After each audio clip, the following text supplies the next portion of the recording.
And then we come to what I consider the most hateful, the most puerile and pathetic part of this book, and that is the way that the essential ideas within it develop.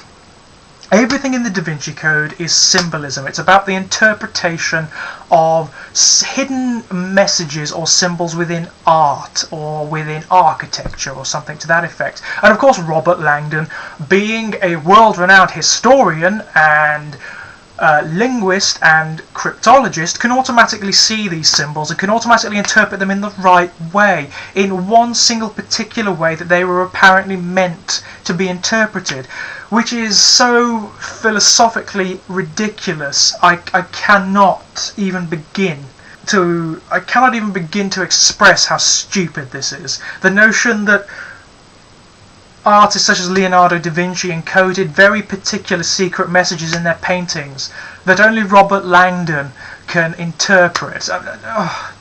And he automatically interprets them right as well. Let's not forget this. The fact that meaning with regards to symbolism is determined via a process that relies as much on the preconceptions and intentions of the observer as it does on whatever occurs within the art itself.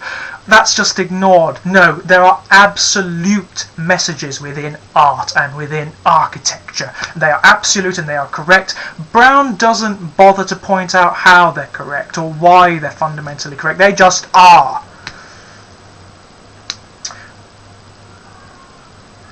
The most ridiculous one comes at the beginning. The most ridiculous one is the one that sets the whole chain of events off. I'm sure you must have come across it in some shape or form, even if you haven't read the fucking book. Leonardo da Vinci's The Last Supper. Robert Langdon interprets this message that's in it. There are two figures in The Last Supper by Leonardo da Vinci that, because of the way they're sitting, they form a very rough V shape. Aha, says Robert Langdon, a V. What could that possibly mean? V? Sometimes a symbol for a chalice. What's another word for chalice? Grail. Grail within a religious context. Holy Grail! But not the Holy Grail. Oh, no, no, no. The Holy Grail is not an item. We're not looking for a physical item here. You see how the leaps of logic go. We're not looking for a physical item. Oh, no, no, no. The Holy Grail is a symbol itself. So what you've got is a symbol referring to a symbol. And what does this symbol refer to, he intuits? Well, the V is also sometimes a symbol for the divine feminine, or some bollocks to that effect. So it must automatically refer to the fact that Jesus Christ was married and had children, that his bloodline still exists somewhere in Europe for some reason. And of course the Catholic Church doesn't want that getting out because it will undermine all their influence and their power and etc, etc, and all of this utter paranoid bullshit. I swear, the facile leaps of logic that the characters commit, missing out entire huge steps from whatever syllogism they're committing.